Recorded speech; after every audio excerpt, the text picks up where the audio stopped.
Saya pernah berpikir bahwa cinta sejati hanya ada antara pria dan wanita, seperti yang diajarkan oleh keluarga dan masyarakat di sekitar saya di Jakarta yang ramai ini. Sampai hari itu tiba, ketika saya menemukan pacar saya, yang saya cintai selama 3 tahun, sedang bermesraan dengan sahabat saya sendiri di kamar apartemen kami. Hati saya hancur berkeping-keping, dan dalam keputusasaan itu, saya menyadari bahwa pengkhianatan bukan hanya menyakitkan, tapi juga membuka mata saya pada perasaan yang selama ini saya tekan dalam-dalam. Nama saya Ari, seorang karyawan biasa di sebuah perusahaan teknologi di pusat kota Jakarta. Setiap hari, saya berjuang melawan kemacetan lalu lintas yang tak pernah berakhir, hanya untuk tiba di kantor dan menatap layar komputer selama berjam-jam. Hidup saya terasa monoton, tapi saya punya Rina, pacar saya yang cantik dan penuh semangat. Kami bertemu di kampus dulu, dan sejak itu, dia menjadi alasan saya bertahan di kota besar ini. Tapi sekarang, semuanya berubah. Malam itu, setelah pulang lebih awal dari kantor karena sakit kepala, saya membuka pintu apartemen dan melihat mereka, Rina dan Andi, sahabat saya sejak SMA, berpelukan di sofa. Suara tawa mereka berubah menjadi keheningan yang memekakkan telinga saat mereka melihat saya. Ari, ini bukan seperti yang kamu lihat, kata Rina dengan suara gemetar, tapi mata saya sudah kabur oleh air mata. Dalam hati saya, ribuan pertanyaan berputar-putar. Mengapa? Apa yang salah dengan saya? Apakah saya tidak cukup baik? Saya merasa seperti tanah longsor yang menghancurkan segalanya di bawahnya. Saya berlari keluar dari apartemen tanpa arah, hanya ingin menghilang dari kenyataan ini. Malam itu, saya tidur di bangku taman dekat kantor, dingin menusuk tulang, tapi sakit hati ini lebih menyiksa. Keesokan harinya, saya memaksakan diri ke kantor, wajah pucat dan mata bengkak. Bos saya, Pak Budi, seorang pria berusia 35 tahun yang selalu tampak tenang dan berwibawa, memperhatikan saya dari balik kacamata hitamnya. Ari, kamu baik-baik saja, tanyanya saat saya melewati ruangannya. Saya hanya mengangguk, tapi di dalam, saya berteriak minta tolong. Pak Budi adalah sosok yang disegani di kantor.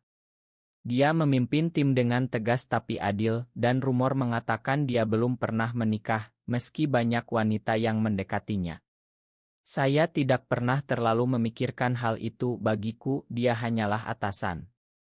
Tapi hari itu, setelah rapat, dia memanggil saya ke ruangannya. Duduklah, Ari. Ceritakan apa yang terjadi, katanya dengan suara lembut yang jarang saya dengar. Saya ragu, tapi akhirnya air mata saya tumpah lagi. Saya menceritakan semuanya, tentang Rina, Andi, dan bagaimana dunia saya runtuh. Pak Budi mendengarkan tanpa menghakimi, hanya mengangguk pelan. Pengkhianatan itu menyakitkan, tapi itu juga pelajaran. Kamu lebih kuat dari yang kamu kira, ucapnya, dan untuk pertama kalinya, saya merasa dilihat sebagai manusia, bukan hanya karyawan. Malam-malam berikutnya, saya kesulitan tidur. Pikiran saya dipenuhi bayangan Rina dan Andi. Mengapa saya tidak melihat tanda-tandanya? Apakah saya terlalu naif? Saya mulai mempertanyakan segalanya, termasuk perasaan saya sendiri. Dulu, di masa remaja, saya pernah merasakan ketertarikan aneh pada teman laki-laki, tapi saya abaikan itu sebagai AC. Sekarang dalam kesendirian ini, perasaan itu muncul lagi, membuat saya bingung. Di kantor, Pak Budi mulai lebih perhatian. Dia mengajak saya makan siang, membahas proyek, tapi juga hal-hal pribadi. Hidup ini penuh kejutan, Ari. Jangan biarkan satu pengkhianatan menghancurkanmu, katanya suatu hari. Matanya menatap saya dengan intensitas yang membuat jantung saya berdegup kencang. Apakah ini hanya simpati atau ada sesuatu yang lebih? Suatu akhir pekan, Pak Budi mengundang saya ke rumahnya di pinggiran Jakarta, katanya untuk membahas proposal baru. Saya setuju, berpikir itu kesempatan untuk melupakan masalah. Rumahnya sederhana tapi nyaman, dengan taman kecil yang penuh bunga melati. Kami bicara sampai malam, dan tiba-tiba, dia bertanya, Ari, pernahkah kamu memikirkan bahwa cinta bisa datang dari arah yang tak terduga? Saya terdiam, hati saya bergejolak. Dalam diam itu, dia mendekat, tangannya menyentuh bahu saya. Saya tahu ini rumit, tapi saya merasakan sesuatu padamu sejak lama. Kata-katanya seperti petir, menyambar hati saya yang rapuh. Saya mundur, bingung dan takut. Apakah ini benar? Atau hanya pelarian dari sakit hati? Kembali ke apartemen, saya bergulat dengan diri sendiri. Bagaimana bisa? Saya laki-laki normal, bukan? Tapi kenangan masa kecil muncul saat saya diam-diam mengagumi kakak kelas laki-laki atau merasa cemburu pada teman yang dekat dengan cowok lain. Mungkinkah saya telah menipu diri sendiri selama ini? Pengkhianatan Rina bukan hanya akhir, tapi awal dari penemuan diri. Saya mulai mencari tahu, membaca artikel online tentang orientasi seksual, dan semakin yakin bahwa perasaan ini nyata. Tapi masyarakat Indonesia, dengan norma konservatinya, membuat saya takut. Bagaimana jika keluarga tahu? Bagaimana jika kantor tahu? Beberapa hari kemudian, Rina datang ke kantor, memohon maaf. Ari, aku salah. Andi hanya kesalahan sementara. Kembalilah padaku. Matanya basah, tapi hati saya sudah mati rasa. Tidak, Rina. Kamu telah menghancurkan kepercayaan kita. Saya katakan itu dengan tegas, meski di dalam saya masih sakit. Setelah dia pergi, Pak Budi menghampiri. Kamu kuat, Ari. Katanya, dan kali ini, saya biarkan tangannya menyentuh punggung saya. Perasaan hangat menyebar, berbeda dari apa yang pernah saya rasakan dengan Rina. Ini lebih dalam, lebih jujur. Perlahan hubungan kami berkembang. Kami bertemu di luar kantor, jalan-jalan di Monas saat malam, berbagi cerita tentang masa lalu. Pak Budi menceritakan bagaimana dia menyembunyikan identitasnya karena tekanan keluarga. Saya pernah hampir menikah, tapi itu bukan saya. Katanya dengan suara pilu. Saya merasa terhubung, seperti menemukan bagian yang hilang dari jiwa saya. Tapi konflik muncul, Andi yang ternyata tahu tentang kami, mulai menyebarkan rumor di kantor. Ari dan Pak Budi. Itu tidak wajar. Bisik-bisik mulai terdengar, membuat saya cemas. Apakah ini akan menghancurkan karier saya? Di tengah kekacauan itu, saya bertemu keluarga. Ayah saya, seorang pensiunan guru, bertanya tentang Rina. Kapan kalian menikah? Saya bohong, tapi di dalam saya berperang. Haruskah saya jujur? Malam itu, saya menangis sendirian, mempertanyakan pilihan saya. Pak Budi menelepon, Ari, kita hadapi bersama. Suaranya memberi kekuatan, tapi ketakutan tetap ada. Ini baru permulaan dari badai yang lebih besar. Hari-hari berikutnya terasa seperti berjalan di atas pisau tajam. Rumor di kantor semakin kencang, dan saya merasa mata semua orang menatap saya dengan curiga. Apa benar Ari dan Pak Budi? Saya dengar bisikan itu di pantry. Hati saya berdegup kencang setiap kali melewati rekan kerja. Di dalam saya bertanya-tanya, apakah cinta ini layak untuk semua ini? Pak Budi mencoba menenangkan saya.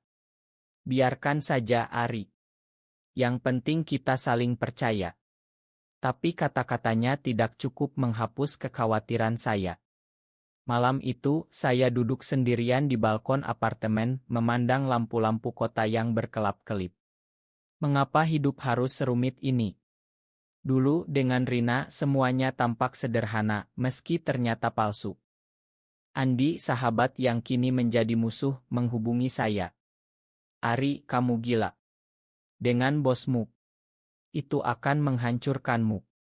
Suaranya penuh amarah, tapi saya tahu itu karena rasa bersalahnya sendiri.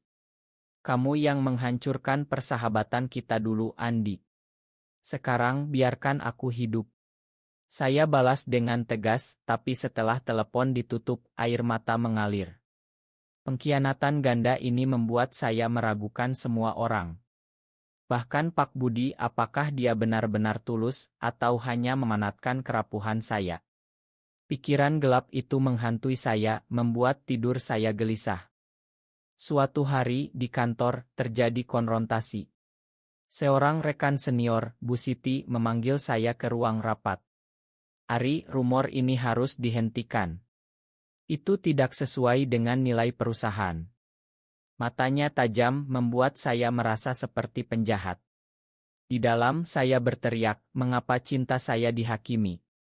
Saya bukan monster. Setelah itu, saya lari ke toilet, menangis diam-diam. Pak Budi datang, memeluk saya pelan. "Kita akan lewati ini," bisiknya. Sentuhannya memberi kehangatan tapi juga menambah beban. Apakah saya siap untuk perjuangan ini? Keluarga mulai curiga. Ibu menelepon, "Ari, kenapa kamu jarang pulang? Ada apa dengan Rina?" Saya bohong lagi, tapi suara saya gemetar. Di hati saya ingin berteriak, "Ibu, aku mencintai seorang pria." Tapi ketakutan akan penolakan membuat saya bungkam. Malam-malam saya habiskan dengan monolog panjang, apakah aku salah lahir seperti ini? Mengapa Tuhan memberi ujian ini? Perasaan bersalah menyiksa, seperti ular yang melilit jiwa saya. Pak Budi mengajak saya ke Bali untuk liburan singkat, katanya untuk melepas penat. Di sana, di pantai Kuta yang indah, kami berjalan bergandengan tangan saat senja. "Ari, aku mencintaimu apa adanya," katanya, dan untuk pertama kalinya, saya merasa bebas. Tapi bahkan di sana, pikiran buruk muncul, bagaimana jika ini sementara? Kembali ke Jakarta, realitas menyambut. Andi mengirim pesan ancaman, "Aku akan laporkan ke Her jika kamu tidak berhenti." Hati saya hancur lagi. Mengapa pengkhianatan ini tak pernah berakhir? Di tengah tekanan, saya mulai mencari dukungan. Saya bergabung dengan komunitas Loved Online Anonymously. Cerita orang lain memberi harapan, ada yang bertahan, ada yang bahagia. Tapi juga ada yang hancur karena masyarakat. Ini membuat saya semakin bingung. Pak Budi melihat perubahan saya. "Apa yang mengganggumu?" tanyanya. Saya ceritakan semuanya, dan dia mendengarkan dengan sabar. "Kita bukan sendirian, Ari," katanya, tapi di mata saya melihat keraguan juga. Konflik mencapai puncak ketika ayah datang ke Jakarta tanpa pemberitahuan. "Ari, aku dengar rumor dari temanmu Andi," katanya dengan suara tegas. Hati saya berhenti berdetak. "Ayah, itu tidak benar. Saya bohong, tapi air mata mengkhianati." "Ayah marah, kamu membawa malu keluarga," jeritnya. Saya runtuh, merasa seperti anak hilang. Malam itu, saya sendirian lagi mempertanyakan segalanya. Pak Budi menelepon, tapi saya tak angkat. Apakah ini akhir? Perlahan, saya mulai bangkit. Saya konfrontasi Andi. "Mengapa kamu lakukan ini?" "Karena rasa bersalahmu sendiri," tanyaku. Dia terdiam, lalu mengaku, "Aku cemburu, Ari. Rina memilihmu dulu, sekarang kamu bahagia dengan orang lain." Pengakuannya mengejutkan, tapi juga membebaskan. Saya makan dia, meski sakit. Ini langkah pertama menuju kedamaian. Dengan Pak Budi kami bicara terbuka. "Aku takut, Budi," kataku. "Aku juga, tapi cinta kita nyata," balasnya. Kami putuskan untuk pelan-pelan tanpa memaksakan. Tapi tekanan dari keluarga tetap ada. Ibu menelepon menangis, "Ari, pulanglah. Kami khawatir." Hati saya terbelah. Apakah saya harus memilih antara cinta dan keluarga? Di akhir ile ini, saya sadar bahwa perjalanan ini baru mulai. Pengkhianatan Rina membuka pintu, tapi sekarang konflik batin saya semakin dalam. Apakah ada harapan? Kekacauan di hati saya semakin membara seperti api yang tak terkendali. Setelah konfrontasi dengan ayah, saya merasa seperti orang asing di rumah sendiri. Setiap malam, saya terjaga, memandang langit-langit kamar, dan bertanya, mengapa aku harus menderita seperti ini? Cinta seharusnya membahagiakan, bukan menyiksa.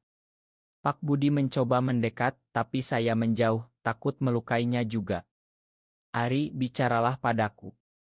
Pinta dia lewat pesan, tapi saya diam, tenggelam dalam lautan keraguan. Andi yang kini menyesal, datang ke apartemen. Makan aku, Ari. Aku salah besar. Katanya dengan mata basah. Saya tatap dia lama, mengingat masa lalu kami sebagai sahabat.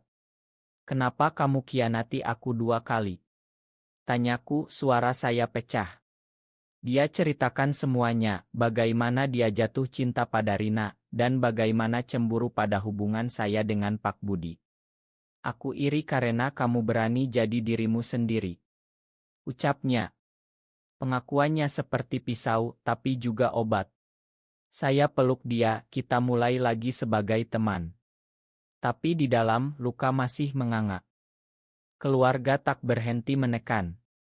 Ayah menelepon setiap hari, kembalilah ke jalan yang benar, Ari. Suaranya penuh kekecewaan, membuat saya merasa seperti anak durhaka. Ibu menangis di telepon, kami mencintaimu, tapi ini salah. Kata-katanya menusuk jiwa saya. Di hati saya berteriak, ini aku, Ibu. Mengapa kalian tak pahami? Malam itu saya menangis hingga pagi, merasa sendirian di dunia ini. Di kantor, situasi memburuk. Her memanggil kami berdua. Ada keluhan tentang hubungan pribadi yang memengaruhi kerja. Kata mereka. Pak Budi tegas, ini urusan pribadi bukan kantor. Tapi saya gemetar, takut kehilangan pekerjaan. Setelah itu, dia katakan, mungkin kita harus mundur. Matanya pilu, membuat hati saya hancur. Apakah ini akhir? Saya pulang dan untuk pertama kalinya, saya berdoa sungguh-sungguh, Tuhan beri aku kekuatan. Perlahan saya mulai mencari jalan keluar. Saya bertemu dengan konselor di Jakarta secara rahasia. Perasaanmu Alid, Ari. Jangan biarkan masyarakat mendikte. Katanya. Sesi itu membuka mata saya. Saya sadar bahwa konflik ini bukan hanya luar, tapi juga dalam diri. Saya telah menekan siapa saya selama bertahun-tahun dan sekarang itu meledak. Rina muncul lagi, kali ini dengan Andi. Ari, kami akan menikah. Makan kami. Katanya. Saya tatap mereka dan anehnya, tak ada amarah lagi. Selamat, Rina. Semoga kalian bahagia. Balas saya dan itu tulus. Pengkhianatan mereka telah membawa saya ke sini, ke cinta yang lebih dalam. Dengan Pak Budi kami bertemu di kai kecil. Aku tak bisa tanpamu, Ari. Katanya, tangannya gemetar. Saya pegang tangannya, aku juga, tapi kita harus kuat. Kami putuskan untuk keluar dari perusahaan, mencari pekerjaan baru. Ini risiko besar, tapi untuk cinta layak. Tapi badai belum berakhir. Ayah datang lagi, kali ini dengan ultimatum, pilih keluarga atau itu. Suaranya keras, tapi matanya menunjukkan rasa sakit. Saya menangis, ayah, ini aku. Tolong pahami. Dia pergi tanpa kata, meninggalkan luka yang lebih dalam. Malam-malam berikutnya, depresi melanda. Saya merasa seperti jatuh ke jurang tanpa dasar. Pak Budi tinggal di sisi saya, kita akan lewati, sayang. Panggilannya membuat saya meleleh. Tapi di dalam, saya bertanya, apakah bahagia ini layak untuk semua penderitaan? Akhirnya, saya tulis surat untuk keluarga, aku mencintai kalian, tapi aku harus jadi diriku sendiri. Mengirimnya membuat saya gemetar, tapi juga bebas. Respons mereka. Diam itu lebih menyakitkan dari amarah. Di tengah itu Pak Budi ajak saya ke masjid berdoa bersama. Tuhan menciptakan kita seperti ini. Katanya. Itu memberi harapan kecil. Konflik mencapai klimaks ketika rekan kantor mengadakan pertemuan. "Kami dukung kalian," kata beberapa, mengejutkan saya. Ternyata tidak semua menentang. Ini titik balik membuat saya lebih kuat. Tapi luka batin tetap ada, semakin dalam setiap hari. Apakah ada akhir bahagia? Penderitaan di hati saya seperti ombak yang tak henti menerjang, semakin kuat dan menyakitkan. Setelah surat itu, keluarga tak hubungi saya lagi. Setiap hari, saya cek ponsel, berharap pesan dari ibu atau ayah, tapi kosong. Di dalam saya berteriak, "Mengapa kalian tinggalkan aku? Aku anakmu." Malam-malam saya habiskan dengan tangis yang tak berujung, merasa seperti orang buangan. Pak Budi menjadi satu-satunya penopang. "Mereka butuh waktu, Ari," katanya, memeluk saya erat. Tapi bahkan dia, saya lihat keraguan di matanya. Apakah dia lelah dengan drama ini? Saya tanya diri sendiri, dan jawabannya membuat saya takut. Kami pindah ke apartemen baru di Bogor, jauh dari Jakarta yang penuh kenangan buruk. Di sana, udara segar seharusnya menyembuhkan, tapi luka saya semakin menganga. Saya mulai minum alkohol, meski tahu itu salah. "Ari, berhenti," pinta Budi, tapi saya tolak. Di dalam, saya ingin mati rasa. Suatu hari, berita buruk datang, ayah sakit stroke. Ibu menelepon, "Pulanglah, Ari." Suaranya lemah. Saya buru-buru ke rumah keluarga di Depok. Di sana, ayah terbaring lemah, matanya memandang saya dengan campur aduk. "Ma, iya," bisik saya, air mata mengalir. Dia pegang tangan saya, "Aku tak paham, tapi aku cintai kamu." Kata-katanya seperti obat, tapi juga pisau. Mengapa butuh sakit untuk ini?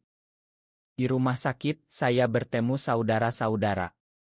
Mereka curiga siapa pria yang sering kamu sebut. Tanya adik. Saya diam, tapi di dalam, perang berlanjut. Pak Budi datang diam-diam, mendukung dari jauh. "Aku di sini," pesannya. "Setelah ayah pulih, kami bicara." "Ari, aku tak setuju, tapi jangan hilang lagi," katanya. "Itu langkah kecil, tapi berarti." Tapi ibu masih dingin, membuat hati saya sakit. Kembali ke Bogor, saya dan Budi semakin dekat. Kami berbagi mimpi, membuka bisnis kecil, hidup bebas. Tapi masa lalu menghantui. Rina menelepon, "Ari, aku hamil dengan Andi." "Ma, atas semuanya." Beritanya mengejutkan, tapi saya ucapkan selamat. Di dalam, saya iri, mereka punya keluarga normal, sementara saya berjuang. Konflik baru muncul, teman lama menjauh. "Kamu berubah, Ari," kata mereka. Saya merasa terisolasi, hanya Budi yang ada. Tapi bahkan dengan dia, argumen muncul. "Kamu terlalu bergantung padaku," bentaknya suatu malam. Saya menangis karena kamu satu-satunya. Kami bertengkar, dan dia pergi. Malam itu, saya merasa dunia runtuh lagi. Esoknya, dia kembali memohon "Ma, aku takut kehilanganmu," katanya. Kami berdamai, tapi luka baru terbentuk. Di hati, saya bertanya, apakah cinta ini terlalu rapuh? Saya mulai terapi lagi, belajar menerima diri. "Kamu layak bahagia, Ari," kata terapis. Perlahan, saya bangun kepercayaan diri. Saya tulis jurnal, menuangkan semua emosi, dari pengkhianatan hingga cinta baru. Suatu hari, Budi ajak saya ke Gunung Bromo. Di sana, di tengah kabut pagi, dia berlutut. "Ari, maukah kau jadi pasanganku selamanya?" tanyanya. Air mata saya mengalir, "Ya, Budi." Itu momen indah, tapi di dalam, ketakutan tetap, bagaimana masyarakat. Kembali, realitas menyambut. Keluarga tahu dari adik. "Ayah marah lagi, jangan bawa dia ke sini," jeritnya. Saya hancur, merasa ditolak total. Malam itu, saya kontemplasi bunuh diri. Mengapa terus berjuang? Pikir saya. Tapi pesan Budi, aku butuh kamu. Menyelamatkan saya. Penderitaan ini semakin dalam, seperti lubang hitam yang menelan segalanya. Apakah ada cahaya di ujung? Rasa sakit di jiwa saya seperti badai yang semakin ganas, menghancurkan segala yang tersisa. Setelah penolakan ayah, saya jatuh ke depresi berat. Hari-hari berlalu dalam kabut, saya tak makan, tak tidur. Ari, bangun. Pinta Budi, tapi saya diam, tenggelam dalam kegelapan. Di dalam suara-suara berbisik, kamu tak layak, kamu monster. Pengkhianatan Rina terasa kecil dibanding pengkhianatan keluarga. Budi bawa saya ke dokter, diagnosis depresi klinis. Obat dan terapi menjadi rutinitas. Kamu harus lawan, sayang. Katanya, matanya penuh air mata. Melihat dia menderita karena saya membuat saya lebih sakit. Apakah aku egois? Perlahan dengan bantuan saya mulai bicara. Saya ceritakan pada Budi tentang mimpi buruk, dikejar masyarakat, dicaci maki. Itu bukan realitas. Katanya, tapi di Indonesia itu bisa jadi nyata. Suatu hari ibu datang ke Bogor. Ari, aku tak bisa tidur memikirkanmu. Katanya, memeluk saya. Air mata kami bercampur. Ma, Bu. Aku tak bisa ubah siapa aku. Bisik saya. Dia tatap saya lama, aku coba pahami. Itu harapan kecil, tapi berharga. Ayah masih keras, tapi ibu jadi jembatan. Dia ajak Budi bertemu diam-diam, dia baik, Ari. Katanya setelahnya. Perlahan keluarga mulai melunak. Tapi konflik luar muncul, di pekerjaan baru, bos tahu tentang kami. Ini tak sesuai budaya perusahaan. Katanya. Kami dipecat. Kemarahan membara, mengapa kami dihakimi? Kami mulai bisnis online jual produk lokal Indonesia. Sulit tapi bersama kami bangun. Ini ujian kita. Kata Budi. Malam-malam emosi memuncak. Saya bertengkar dengan Budi lagi, kamu tak paham penderitaanku. Jerit saya. Dia diam lalu peluk saya. Aku paham karena aku juga merasakan. Balasnya. Itu membuat kami lebih kuat. Saya bergabung dengan komunitas di Jakarta. Bertemu orang-orang seperti saya, berbagi cerita. Kamu bukan sendirian. Kata mereka. Itu menyembuhkan luka perlahan. Rina dan Andi datang dengan bayi mereka. Ari, terima kasih atas mamu. Kata Rina. Saya peluk bayi itu, merasa damai. Pengkhianatan masa lalu sirna. Dengan keluarga, ayah akhirnya bicara. Aku tak setuju, tapi aku tak ingin kehilangan anakku. Katanya di telepon. Air mata mengalir, akhirnya, penerimaan. Budi dan saya rencanakan pernikahan sederhana di Bali, meski tak resmi. Ini untuk kita. Katanya. Tapi sebelum itu, krisis terakhir, ancaman dari tetangga Konserati. Pergi dari sini. Ancam mereka. Kami takut, tapi kami lawan dengan hukum. Penderitaan ini mencapai puncak, tapi saya lihat cahaya, cinta dan penerimaan. Emosi yang membara di dada saya seperti letusan gunung berapi, penuhlah panas yang membakar tapi juga membersihkan. Setelah ancaman itu, kami pindah ke Bali mencari kedamaian. Di sana, di tengah sawah hijau dan pura kuno, kami bangun hidup baru. Bisnis kami berkembang dan perlahan luka mulai sembuh. Tapi di dalam, saya masih bergulat, apakah ini akhir bahagia atau hanya ilusi? Keluarga datang berkunjung. Ayah tatap Budi, rawat anakku baik-baik. Katanya suara pelan. Itu penerimaan penuh, membuat saya menangis bahagia. Ibu memasak makanan aurit, seperti dulu. Kami bangga padamu, Ari. Bisiknya. Dengan Rina dan Andi, kami jadi teman lagi. Bayi mereka panggil saya paman. Pengkhianatan jadi pelajaran, makan untuk bebas.